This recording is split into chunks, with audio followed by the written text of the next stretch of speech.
Hello English students and welcome to Excel English, where we are providing video lessons that will help you enhance your analysis of GCSE and A-level English literature texts. In this lesson we'll be looking at the drama Blood Brothers for GCSE English literature, and we'll be asking how you can improve your character analysis skills with some key concepts.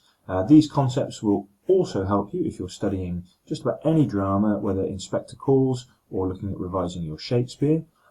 So the first half of the lesson will help you understand some of those key concepts, but in the second half of the lesson we'll go on and do an applied character analysis for some of these central characters in Blood Brothers. It's worth noting that you need to know the play before you get value from these video lessons. They aren't a substitute for having read the play or having watched the play, and the better you know it, the more effectively you'll be able to apply the analysis that we go through in this video lesson. To begin with then, it is worth giving a recap of the characters in Blood Brothers, and this is a kind of character map that I created, and you could create your own, and you may find slight differences, or you may want to tweak the way that I've presented this one. But this one to me is presented in a way that helps me understand some of the different roles and positions of those key characters.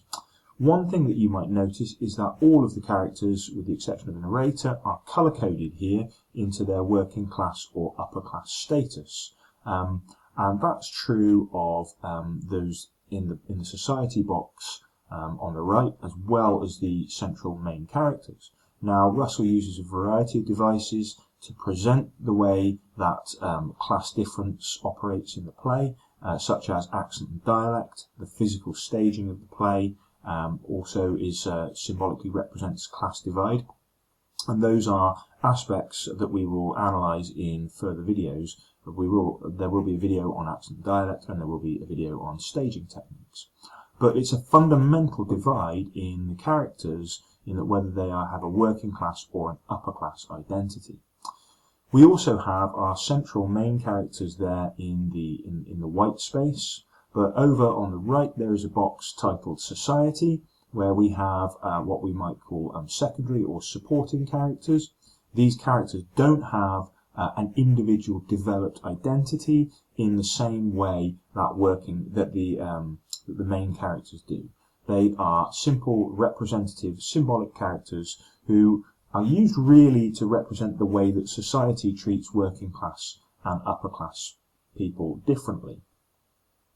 Now, a good example of a character who perhaps is somewhere between the society characters, the secondary characters, and the main characters would be Mr. Lyons, and as you can see I've positioned him there partly in the society box, but also partly in the kind of the main characters box. He's certainly not a main character, but he has an identity and some, we know something about his personality and his character.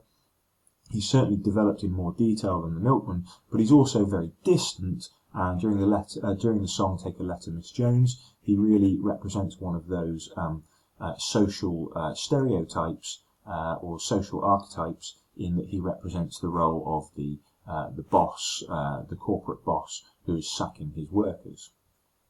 Underneath, you'll see that we have the narrator, whose role is a complex and unique one that we will look at in its own dedicated video.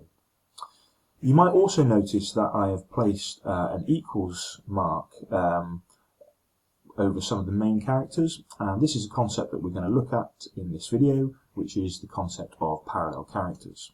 So we can begin by asking, what is characterization? Because this is what we're doing. We're looking at characterization and Russell's characterization in this video.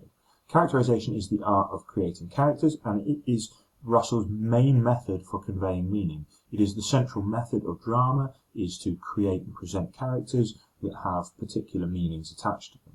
Now, you might get a character question, or you might get a theme question in an exam, and you're likely to have a character question to choose.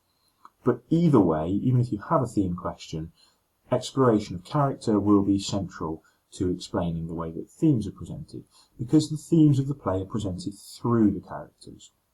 So in some ways this is an unavoidable and really it has to be the beginning part to looking at method, is looking at character, because this is the main way that Russell gets his meanings across in the play.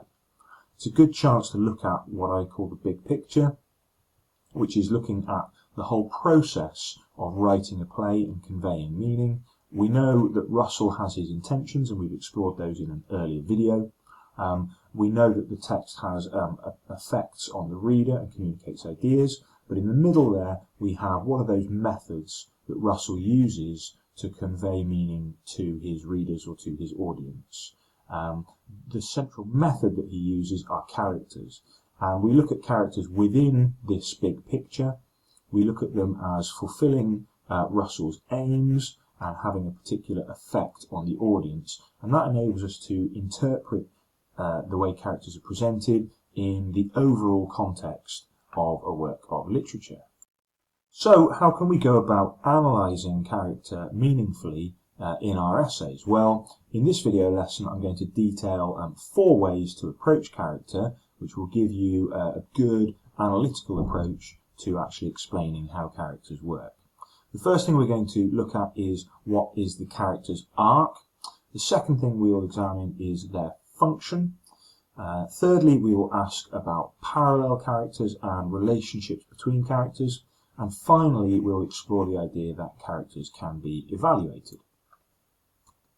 So firstly, we think about what is a character arc, and this may be a familiar term for you if you have watched films or series, and you understand that characters are dynamic, they are complex, and they change as the action develops.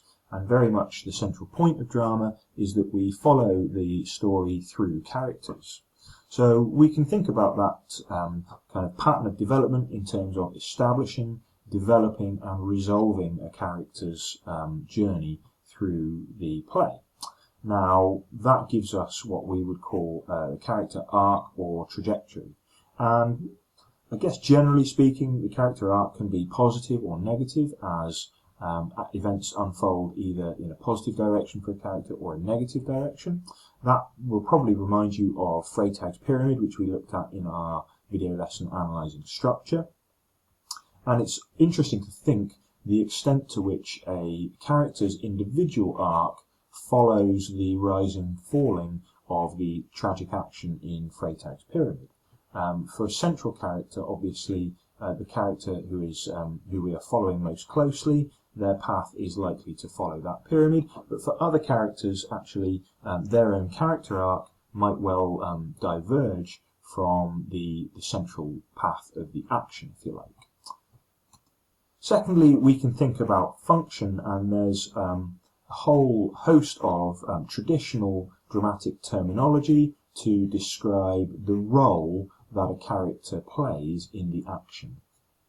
And this terminology is really useful for you because this terminology shows that you are interpreting character as a kind of a method, that you understand that characters particularly are playing a role. So you may well be familiar with the term protagonist. This is our central character, and as I said in the previous slide, their arc may be identical with the play's action. That protagonist, we experience the play's conflict through their perspective, if you like. So it's always useful to think about how we experience conflict, and am I experiencing conflict through this character? In opposition to the protagonist is the antagonist, and they antagonize that central conflict. They have a role in provoking the action. Thirdly, there is the concept of the foil, and a foil is presented as a contrast to a central character. So not necessarily in opposition, but sometimes a sort of a complementary character. And their attributes help to define the protagonist's characterization. An interesting example of a foil would be the role of Mercutio in Romeo and Juliet, whose qualities stand as a contrast to Romeo, and their qualities help kind of illuminate their individual characters. Fourthly, we have what we might call archetypal or stock characters. An archetype, I guess, we could think of this in terms of a stereotyped character, a character that perhaps is symbolizing a particular aspect of human behavior, perhaps a character that might be one-dimensional or limited in some ways, such as a hero or a lover. One key archetype is the archetype of the everyman. Not necessarily, an everyman is not necessarily a one-dimensional character, but it's a kind of an archetype or a predictable stereotype character where this is an individual without any particularly remarkable features. So not necessarily a hero or an anti-hero, but just an average everyday person. And the function of everyman is to be relatable, in that anyone can imagine themselves in the position of an everyman. Finally then, we can think about what characters are representative of, and we know that many characters are used to represent groups in society, particular class roles or gender roles, and that is certainly true of Blood Brothers. So at this point it was worth pausing the video and thinking about how these functions might apply to different characters in Blood Brothers. It's important not to be too strict about the application of these definitions. They help us, I guess, interpret a character meaningfully, and we can always ask the question, to what extent does this character fit the role of a protagonist or fit the role of a foil? It's certainly true to say that Mrs Johnstone is the central character for the conflict in Act 1, whereas Mickey perhaps takes over as the central character in Act 2, and we might describe both of them as protagonists. Mrs Lyons is the most obvious antagonist in the play, and some of her key actions really help provoke that central conflict. Eddie could potentially be interpreted as a foil to Mickey, in that perhaps his contrasting view of the world, particularly in Act 2, helps us to see the identity crisis that Mickey is suffering from. Mr Lyons and Sami are good examples of archetypal or stock characters, particularly Sami, who is in some ways a highly one-dimensional character. We can evaluate Mickey as an everyman, in that he is in some ways unremarkable and therefore universally relatable. And finally, all characters we can think of as representative, and in the applied analysis that follows, I will be looking at the specific social groups that are represented by those individual characters. The next concept that we need to consider when we evaluate characters is the way that characters relate. Meaningfully in Blood Brothers, the method of parallel characterization is really central in the play. Now, a parallel characters are two characters whose arcs or whose roles are significantly similar, but also significantly different. So we have what we would call a meaningful juxtaposition of characters here. Now, this is clearly the central device in Blood Brothers. In some ways, it's the central conceit of the play, that these two twins are separated at birth, and as we watch their arcs develop, we see the effects of social inequality playing out.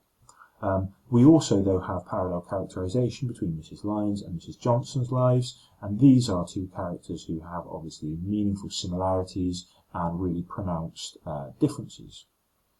You can also offer an interpretation of Linda and Sami as in some way parallel, as these two characters represent a kind of a moral dilemma facing Mickey as he grows up, and he must choose between Sami's violent lifestyle and his love of Linda. Now, Russell uses a host of different methods in foregrounding these parallel characters. Techniques such as split staging, accent dialect, musical devices, most notably duets, are used to present parallel characterization in a really obvious way, and we will look in more detail at those particular specific devices in further lessons. Finally then, we need to think about, well, whether we like a character or not, and whether we think a character is a good character or not. In a moral sense, we can evaluate character, and Russell very much wants us to evaluate the characters in Blood Brothers. This is intended as a politically provocative play, which asks us to reevaluate our attitudes towards class. We therefore need to evaluate those key major characters. These characters are complex and they can be interpreted in different ways, and this is a great way of starting an argument about the text with someone that you already know, in that you will find that you naturally interpret characters differently depending on your own attitudes and values. So evaluating a character is a really key way of exploring and therefore accessing the higher grades in an exam essay. And you might use some of the following concepts and questions to evaluate a character. Firstly, we can always ask how far we feel sorry for a character, to what extent we or any audience might feel sympathy for them. We can also ask the question of responsibility. We know that Blood Brothers ends in catastrophe, and we can evaluate character by asking who is responsible for that tragic outcome. And of course, the narrator encourages us through his dialogue to evaluate character and evaluate the outcome. We can also ask the question about the interplay between context and characterization. How the social context of the play makes an influence on the way that we interpret this character. That context might even include our own social background.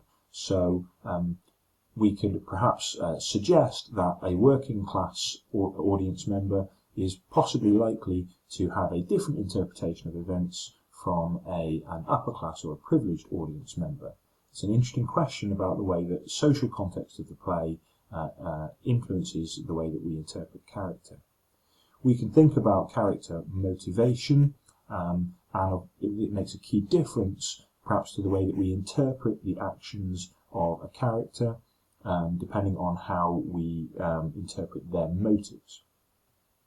We also need to bear in mind the big picture and the fact that Russell is actively positioning audiences towards a particular character.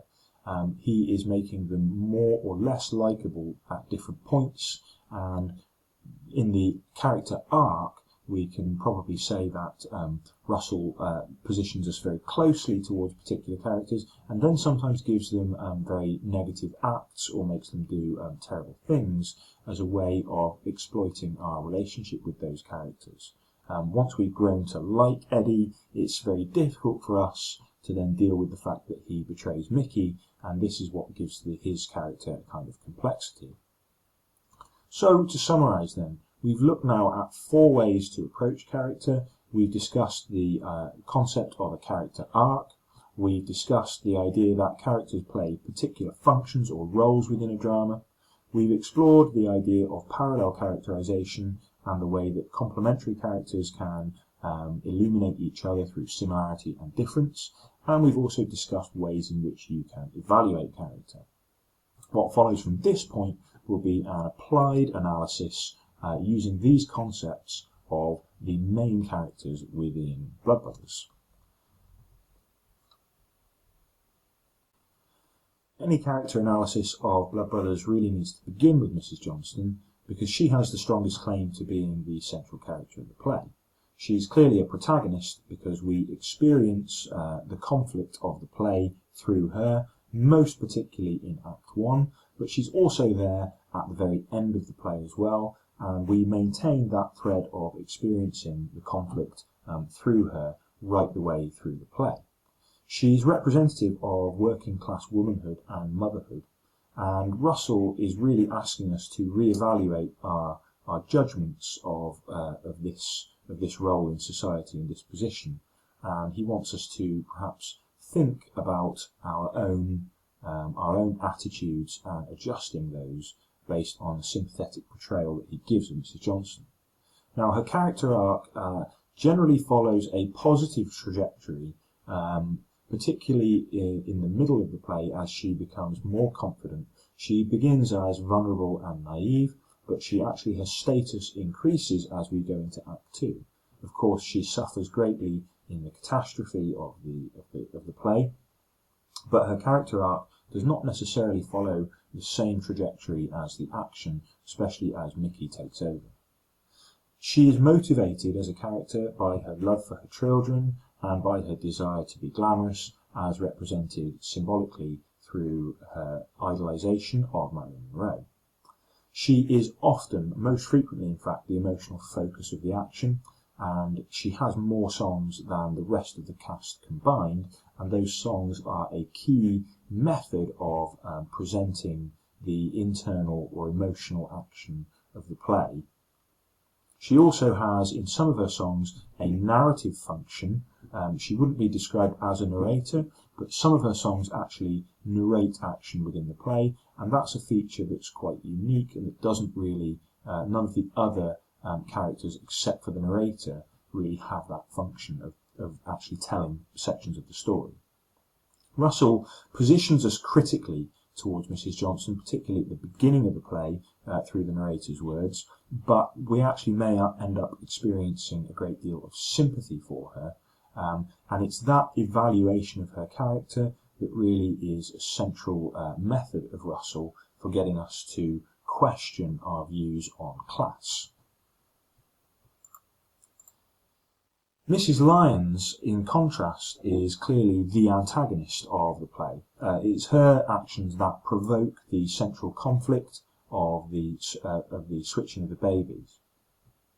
Later, her actions actually antagonise Mickey's killing of Eddie, because she is the one who reveals the affair between Linda and Eddie. In terms of representation, she represents upper class privilege and status, and these are equally values that Russell wants us to examine.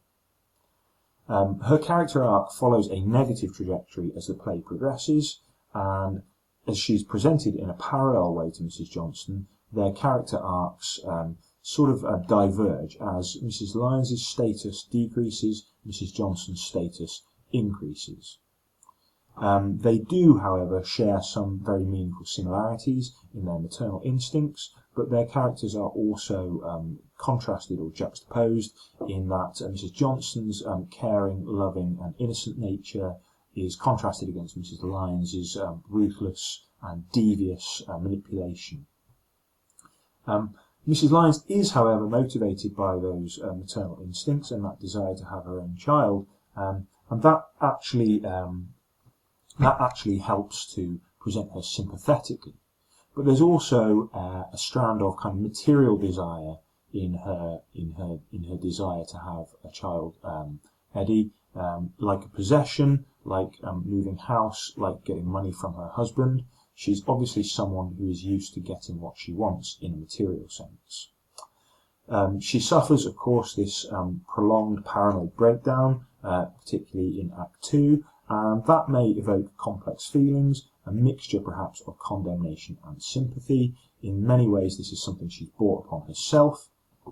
However, she suffers greatly, and we may well have a sympathetic reading of Mrs Lyons within the upper class roles of upper class women and the expectations placed on her by her role in society.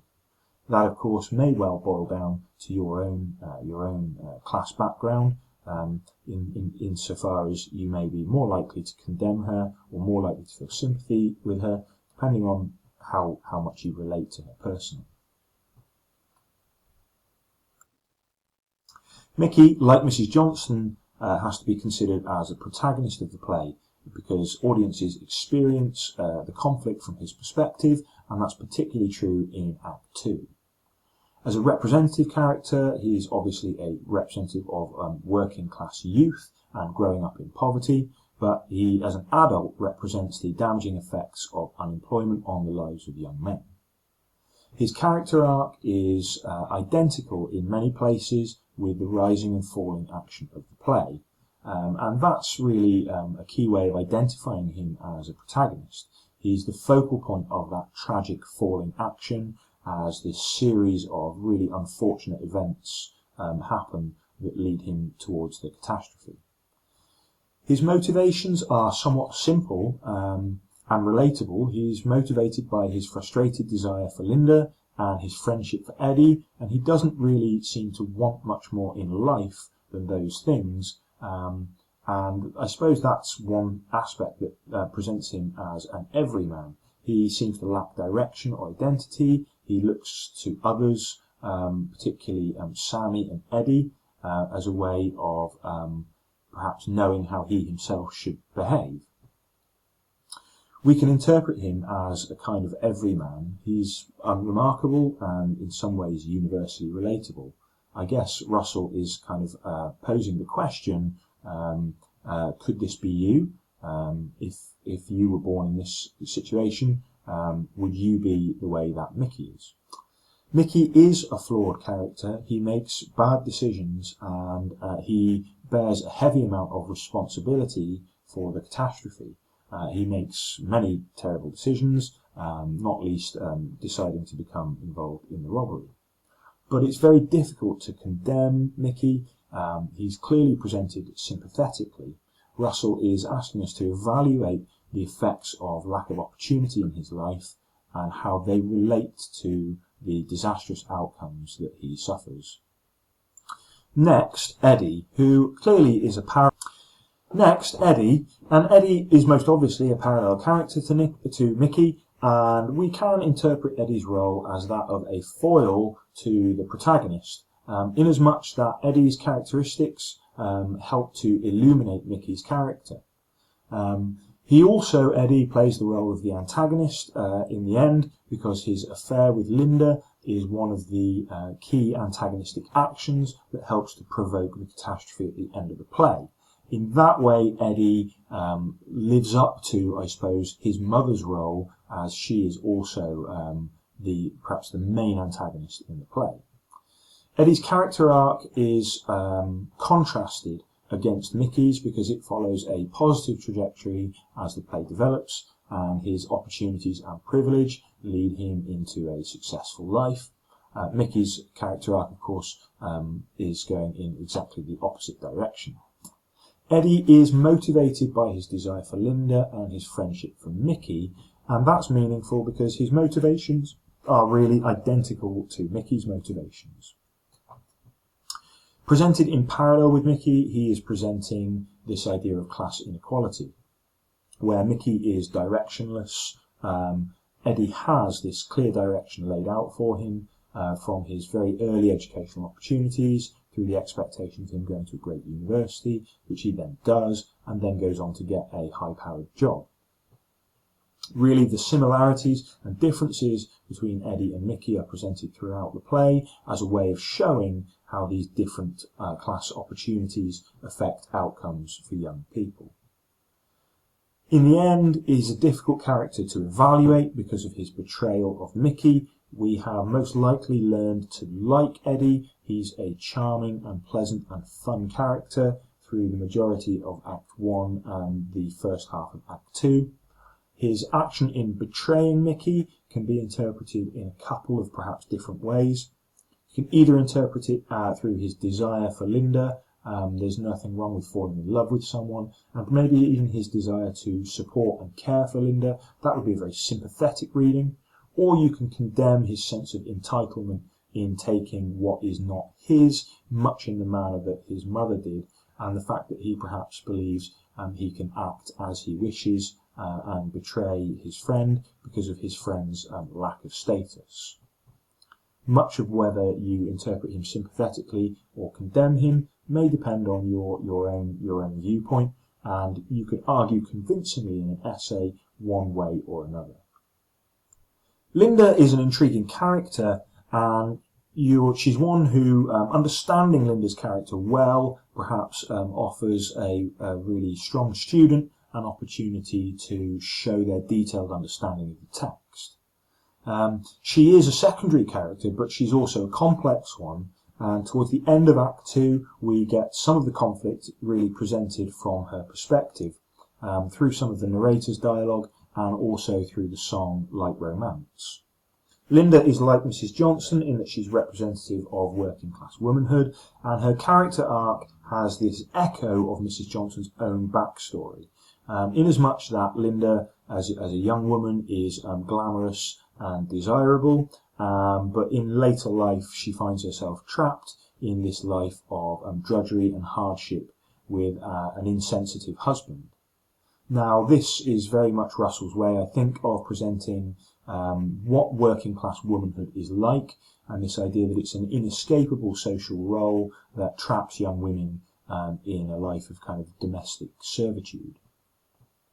Linda could be interpreted as a romantic foil to Mickey. Obviously, her relationship with Mickey and their kind of frustrated teenage relationship is Russell's key way, or one of Russell's ways, of presenting Mickey's sensitivity, presenting Mickey perhaps as a somewhat weak but ultimately likeable character.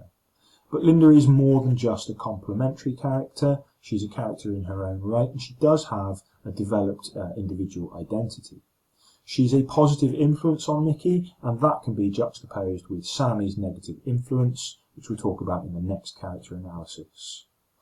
Although Linda betrays Mickey, her actions are presented sympathetically, and again, much like with your interpretation of Eddie's betrayal, some of your interpretation of Linda's actions is going to boil down to your own views about things.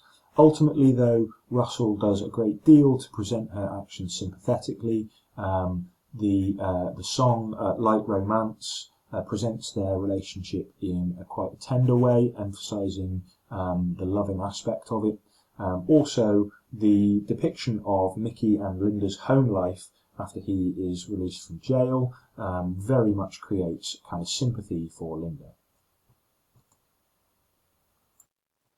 The final real-world character for analysis is Sami, and he is in some ways a more one-dimensional character than the others that we have analysed. Sami acts as an archetypal villain. He is a violent sociopath, and that doesn't change. In that way, he is a somewhat static character rather than dynamic. He is presented the same in Act 1 as a child as he is in Act 2. He's a thief and he's a bully. Sami can be viewed as a foil to Mickey. I think it's probably best to see Sami as helping to present some of Mickey's better qualities in contrast. Mickey obviously is caring and sensitive and thoughtful and seems to have a sense of right and wrong, perhaps, compared to Sami. But also Sami represents this allure of the antisocial lifestyle for young men growing up in poverty. And in the robbery, we can interpret that Sami perhaps was born to commit violent crime, whereas Mickey was perhaps drawn into that life of violent crime. And that presents some of the inequality or the injustice of Mickey being the one who gets convicted and sent to prison. Sammy's influence on Mickey is frequently juxtaposed with Linda's, and they can be interpreted as parallel characters with this competing moral influence on Sami, almost the angel and devil on his shoulder, from which he has to choose his direction in life. Sammy's character arc and backstory are really undeveloped compared to some of the other central characters. We do, however, find out that he's obviously had a neglectful upbringing as a child, having fallen out of a window and having had a plate installed in his head, and perhaps we can interpret him a little more sympathetically, based on the fact that we know he was obviously neglected as a child. Finally, the narrator. A quick note on the narrator. He has a unique central function in the play. As you will be aware, he's unlike any of the other characters. There will be a separate video lesson focusing on the role of narrator and providing you with a detailed analysis of this really central function, this central character in the play. Finally then, to summarise, we've looked at 4 different ways to approach character. We've looked at the concept of a character arc and understood that characters can follow a more or less positive or negative direction. We've looked at this idea of character function and the fact that particular characters have a defined role within the drama. We've explored the concept of parallel characterization and the idea that similarities and differences between characters help to illuminate each other's characteristics. And finally, we've asked a series of evaluative questions about characters, including the way that their motivations affect how we interpret them, how sympathetic we feel towards them, the notion of responsibility towards the catastrophe, and the idea that Russell positions us meaningfully towards a particular character as a way of presenting their complexities. This is a really strong framework for analysing character in any dramatic work, and I advise you, if you're revising other pieces of drama for your studies, to go and apply the same kind of methodology to interpreting those characters. That's all for this video lesson. I hope you feel that the content has been useful and that you can meaningfully improve your character analysis skills through the concepts that we've looked at. You've been watching Excel English, where we're devoted to providing you with good quality analysis for your GCSE study. Please send me a like, pop a comment down below if you found this useful, and subscribe so that you will be aware when future content gets posted up. Thanks and good luck with your studies.